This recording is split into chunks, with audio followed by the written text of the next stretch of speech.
கழக பொதுச் செயலாளர் புரட்சித்தாய் சின்னம்மா புதிய கழக கொடியினை அறிமுகப்படுத்தியதைத் தொடர்ந்து தமிழகம் முழுவதும் ஒவ்வொரு பகுதிகளிலும் கழகத்தினர் கழக கொடியை ஆர்வத்துடன் ஏற்றி வருகின்றனர்.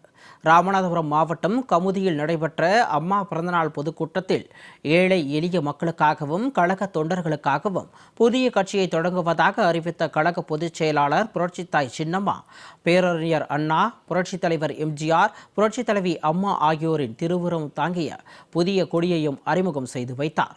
இந்த கொடி ஏழைகளுக்கான கொடி, உண்மையானவர்களின் கொடி, பசி தீர்க்கும் கொடி, வேலை வாய்ப்பை உருவாக்கும் கொடி, சமத்துவத்தின் கொடி, ஜாதி பேதமற்ற மனிதர்களுக்கான கொடி என எழுச்சி முழக்கமிட்ட புரட்சித்தாய் சின்னம்மா, வரும் சட்டமன்ற தேர்தலில் எதிரிகளையும் துரோகிகளையும் வீழ்த்துவோம் என சூளுரைத்திருந்தார்.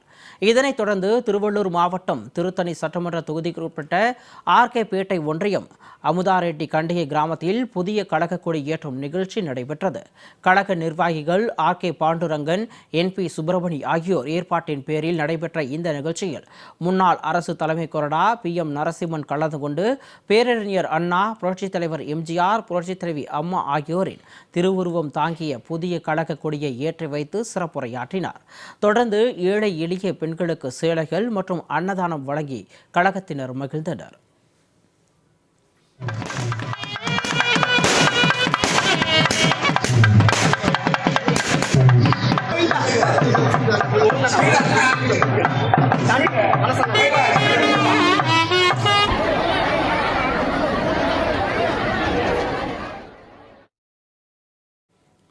இந்நிகழ்ச்சியில் கழகத்தைச் சேர்ந்த வி. வாசுதேவன் வரவேற்புரை ஆற்றினார்.